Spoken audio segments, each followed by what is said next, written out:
Welcome to another video. Today we have something very cool, super interesting video for you guys. I'm gonna show you how to unlock the network of your phone to use it with any carrier. This is 100% legal. Your phone will not be damaged in any way. It is in fact very positive and beneficial to be fully network unlocked.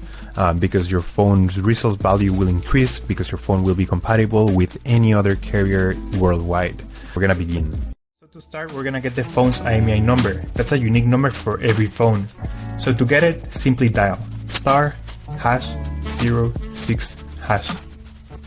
As you will see, your 15-digit IMEI number will appear in the screen of your phone. This number is very important. It represents the ID of your phone, and keep it somewhere close because we're gonna use it in a few seconds to unlock this phone. Okay, now we're gonna switch to the computer.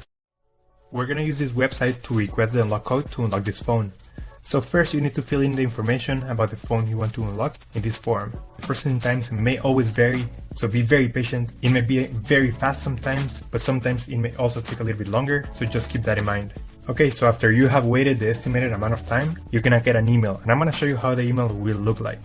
And as you can see here, I got this message, and it confirms that the phone has been unlocked. If you have any questions, let me know in the comment section down below. Don't forget to subscribe, and I'll see you on the next one. Take care.